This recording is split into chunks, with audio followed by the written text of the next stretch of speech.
Hey you, I'm Sarah Turner. I'm a freelance medical copywriter and copywriting mentor, and I want to talk to you about picking your copywriting niche because that is one of the questions I am asked about the most. It is one of the things that people tend to get really hung up on, and I think a lot of it has to do with people tend to think that there is a right niche and a wrong niche, or one that is profitable or not profitable. And also, people are really worried about picking something and being stuck there. But I want to reassure you, you are never stuck with your niche. You can always change it. But the point of a niche is it gives you focus. It allows you to really get specific about who your ideal client is. It helps you when you are doing your outreach process and building your client base to know who it is you're looking for. It also helps you build your copywriting website so that you can have, quality keywords and use SEO properly to get in front of just the right people. And also, it's great because it will help you become an expert in whatever niche you choose as you are constantly researching and writing in it. So over time, you're going to become, known for that niche. It's going to make your writing more effective and easier, and all around it's just a good idea. So I very, very strongly recommend you pick a niche. It is something that really held me back in growing my business, which is one of the reasons I feel so strongly about it. So let's talk a little bit more about this. One of the biggest mistakes I see people make when they're picking a niche is they only focus on whether or not it's profitable. And you will find lots of lists online about what is a profitable niche. And the problem with that is that, first of all, sometimes people who get really specific in their niche make their niche profitable because they are the only expert in whatever that said thing is. So really, I want to encourage you to stay away from choosing a niche out of fear and only choosing it because it's profitable. Air quotes. So what I mean by that is when you are thinking about your niche, consider the things that you are passionate about or feel really strongly about or believe in, because meaning is going to carry your motivation over money every time.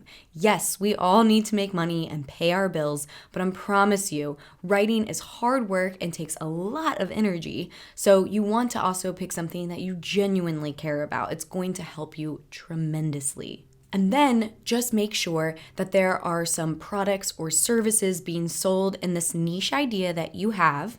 And if there are, it is a potential niche option for you. Again, it can't just be something that's a hobby or doesn't have any products or services being sold, because copywriters, you write sales pieces. So you got to make sure that it actually has something you can write copy for. So with that in mind, make a list of potential businesses around what you're considering. And if you can come up with a list of potential businesses that are actually selling things, it is a possibility for you. Also, keep in mind that copywriters really only generally need between 5 to 10 clients to have a sustainable career. Some people will say they have more, and honestly, at the point in my career where I loved my clients the most and had the perfect workload, I actually only had 3 clients. So don't underestimate the power of having a really powerful client that gives you a lot of work. So keep that in mind though. When you are looking, you only need a handful of clients for this to really work for you. So it doesn't have to be a massive industry like health and wellness or e-commerce. I also want to reassure you that it's totally okay to pick a niche, roll with it to get some experience and change later. Again, don't let picking your niche hold you back from taking the next step in your business. Don't let it be a roadblock. Just pick something and move forward. I know many successful copywriters who have switched their niche a few times throughout their career. Another thing that might happen to you, which is what happened to me, is picking something that's a little bit more broad, and as you go, you end up niching down. For example, I picked health and wellness, which is a huge niche that includes a lot of different categories and businesses and topics, because I knew I generally liked that. But over time, as I worked with different clients, I really started to focus on certain aspects of health and wellness. I really focused on the gut microbiome and products and services related to gut health. I also loved writing about keto, so I focused on products and services around keto. And then, of course, I still take some clients every now and then that fall outside of that, but those are the 2 things I generally focus on in my business. So it's totally okay to pick something that's kind of broad and exists out out there and trying a few different clients within that niche to see what you really enjoy. When I was first building my client base and in the health and wellness space, I was reaching out to all sorts of clients: chiropractors, dentists, functional medicine doctors, e-commerce stores that sold supplements.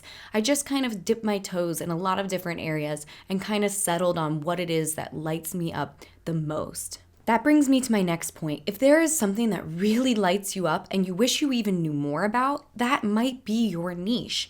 Sometimes it can be something that you wish you knew more about, you wish you had the time to learn about, something that you maybe are reading books in your own free time about. That could potentially be a niche option for you. Because if it's something that you're hungry to learn more about, that's great. That's so powerful, because as a copywriter, you're going to be learning a lot about your niche. Also consider things that you do know a lot about already, and even if they are super random or ultra niche. I don't know, maybe natural parenting, anime, skating, you name it. One of my students actually is a copywriter in the fiber niche. So she's writing for people who are doing, projects and crafts and creating art with yarn and macrame, and honestly, that's as much as I can talk about that niche because I don't really know a ton about it. But things like that are potentials. If you can find a business that is selling products or services related to it, and we are having niches pop up all the time in this very digital world, it is a potential niche option for you. So I want to leave you with, don't let this be the thing that holds you back from moving forward. Pick a niche and move forward. Pick a niche, maybe something general, write your website directed at an ideal client, and tell yourself this is all a work in progress. You can always update your website to make it more specific and more targeted as you really hone in on what you want your niche to be. So I would love to hear from you in the comments. What's your niche? What are you getting hung up about on picking your niche? I love hearing from people about what works for them. How did you overcome this very troubling part of every copywriter's journey? And of course, if you like this video, please hit that thumbs up button. It's how I know that you want to hear more things like this. And of course, don't forget to hit subscribe. Thanks, guys.